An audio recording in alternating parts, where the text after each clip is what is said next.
इस वीडियो में हम देखेंगे कि नेक्स्ट.जेएस के अंदर नेस्टेड राउटिंग कैसे कर सकते हैं। तो नेस्टेड राउटिंग क्या होती है? हम यहाँ पे एक सिनेरियो इमेजिन करते हैं कि जो वेबसाइट हमने बनाई है, ये किसी एजेंसी की वेबसाइट है। फॉर एग्जांपल ये एक टेक्निकल एजेंसी की वेबसाइट है। इसका नाम मैं चेंज करके कर देता हूँ, टेक्निकल एजेंसी। और ये लोग कुछ सर्विसेज प्रोवाइड करते हैं, जैसे कि app development, web development, app design या वेब डिजाइन। तो ऐसे डिजाइन की सर्विसेज और डेवलपमेंट की सर्विसेज प्रोवाइड करते हैं, हो सकता है। और एसईओ से रिलेटेड ये सारी सर्विसेज ये एजेंसी प्रोवाइड करती है। तो सर्विसेज पेज के ऊपर हमें ऑल सर्विसेज दिखेंगी। फॉर एग्जाम्पल ये हमारा सर्विसेज पेज है, तो हम यहाँ पे लिखेंगे ऑल सर्विसेज, ऑल सर्विसेज। और क्या क्या सर्विसेज ये प्रोवाइड करती है? तो फॉर एग्जांपल ये क्या क्या सर्विसेज प्रोवाइड करती है? तो ये कई सारी सर्विसेज प्रोवाइड करती है, जैसे कि app development, web development, web, ठीक है, ये ऐप हो गया। और ऐसे ही ये हो सकता है एसईओ की सर्विस प्रोवाइड करे, एसईओ। और डिजाइन, डिजाइन से रिलेटेड सर्विसेज, ऐप डिजाइन या web design, app slash web design.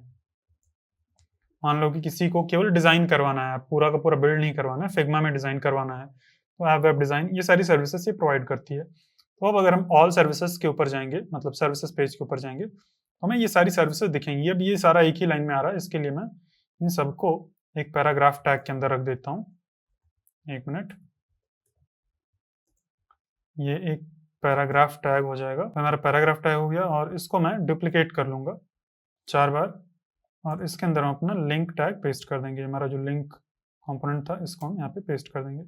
ये वाला भी यहाँ पर, ये वाला भी इधर, और ये वाला भी। इसको पेस्ट करके मैं सेव करता हूँ, तो फॉर्मेट होके ये सिंगल लाइन में ये दिखेगा यहाँ पे। तो वेब डेवलपमेंट मैंने 2 बार यहाँ पे लिख दिया, शायद वेब डेवलपमेंट वाला 2 बार यहाँ पे पेस्ट कर दिया, तो ये हो जाएगा ऐप डेवलपमेंट। तो ये सारी सर्विसेज यहाँ पे प्रोवाइड हो रही हैं, ठीक है। अब अगर कोई यूजर वेब डेवलपमेंट के ऊपर क्लिक करे, तो उसको वेब डेवलपमेंट से रिलेटेड ही केवल सर्विसेज दिखेंगी, और हमारा पेज चेंज होकर हो जाएगा सर्विसेज स्लैश वेब डेव या वेब डेवलपमेंट, कैसा भी हम चाहें वैसा लिख सकते हैं। तो उसके लिए हमें क्या करना पड़ेगा? हमें नेस्टेड राउटिंग इंप्लीमेंट करना पड़ेगा। तो वो हम कैसे कर सकते हैं? तो उसके लिए हमें एक फोल्डर बनाना पड़ेगा सर्विसेज फोल्डर के अंदर, और जो भी हमें पेज का नाम देना, जैसे कि वेब नाम देना है या वेब डेव नाम देना है, वेब डेव ये नाम दे देते हैं। और इसके अंदर हम पेज डॉट जेएस फाइल बनाएंगे। तो मैं यही फाइल कॉपी करके इधर पेस्ट कर देता हूँ, और इस कंपोनेंट का नाम हो जाएगा वेब डेव, ऐसा नाम दे देंगे। और यहाँ पे ऑल सर्विसेज नहीं, यहाँ पर केवल वेब डेव सर्विसेज रहेंगी, वेब डेवलपमेंट की सर्विसेज। ये मैं कॉपी कर लेता हूँ, वेब डेवलपमेंट सर्विसेज। इससे रिलेटेड कुछ कंटेंट हो सकता है, तो ये हमारा पेज हो जाएगा वेब डेव वाला। ऐसे ही ऐप डेव के लिए पेज हो सकता है, और ऐसे ही यहाँ पे अगर हम अब स्लैश वेब डेव के ऊपर जाएंगे, स्लैश वेब डैश डेव, तो हमारा वेब डेव सर्विसेज का पेज बन चुका है। तो इसको हम बोलते हैं कि ये एक नेस्टेड राउट है। और अगर इसके लिए हमें यहाँ पे लिंक देना है, तो हम यहाँ पे आके आराम से दे सकते हैं। कहाँ गया? तो उसके लिए हमें यहाँ पे इसका फुल पाथ देना पड़ेगा। कैसे? सर्विसेज स्लैश वेब डेव, ये पाथ अगर हम यहाँ पे दे देते हैं, और यहाँ पे अगर हम क्लिक करेंगे, तो ये सर्विसेज स्लैश वेब डेव के ऊपर चला जाएगा। जबकि जो वो होता है ना, रिएक्ट राउटर डॉम, वहाँ पे अगर हम केवल डॉट स्लैश ऐसा कर देते हैं, डॉट स्लैश, तो वो ऑटोमेटिकली जो करंट पेज होता है उसमें अपेंड कर देता है, जबकि नेक्स्ट जेएस में ऐसा नहीं होता है। अभी अगर हम यहाँ पे आके अगर क्लिक करेंगे, तो ये सीधा वेब डेव के ऊपर चला जाएगा। तो ये एक डिफरेंस होता है, जो रिएक्ट राउटर डॉम होता है, और यहाँ पर हमें यहाँ पे फुल पाथ देना पड़ता है। अगर आप यहाँ पे डायनेमिकली पाथ देना चाहते हैं, तो उसके लिए थोड़ा जावास्क्रिप्ट का कोड लिखना पड़ेगा हमें। पाथ यहाँ से एक्सट्रैक्ट करके कि किस पाथ पर है करंटली, वो यहाँ पे ऐड करके यहाँ पे हमें फुल पाथ क्रिएट करना होगा डायनेमिकली। लेकिन इस तरह से भी हम इसका लिंक दे सकते हैं, इसमें कोई दिक्कत की बात नहीं है, ये सही है। तो ये हमारा एक वेब डेव का पेज बन गया, वेब डेव सर्विस का पेज। यहाँ पे अगर हम क्लिक करते हैं, तो वेब डेवलपमेंट सर्विसेज ये खुल रहा है। अब ऐसे ही हम ऐप डेवलपमेंट के लिए पेज बना सकते हैं, और ऐप और वेब डिजाइन के लिए भी पेज बना सकते हैं, और एसईओ के लिए भी पेज बना सकते हैं। तो एक एसईओ के लिए भी पेज बना लेते हैं। मैं यहाँ पे यहीं पे नेस्टेड एक फोल्डर बना लूंगा, एसईओ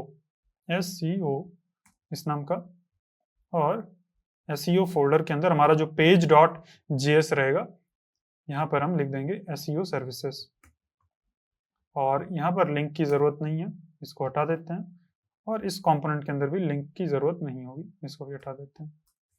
तो हमारा SEO वाला पेज भी बन गया है, और SEO का लिंक हम इधर प्रोवाइड कर देंगे। तो इन दोनों लिंक्स को हटा देते हैं, केवल हम 2 पेजेस यहाँ पे बना रहे हैं, बस केवल एग्जाम्पल के लिए हमें क्रिएट कर रहे हैं। ये सर्विसेज /SEO ये बन जाएगा। और अब अगर हम बैक जाएंगे तो हम SEO वाले पेज के ऊपर भी जा सकते हैं। और यहाँ पे आप सोच रहे होंगे कि ये केस सेंसिटिव होता है या केस इनसेंसिटिव होता है।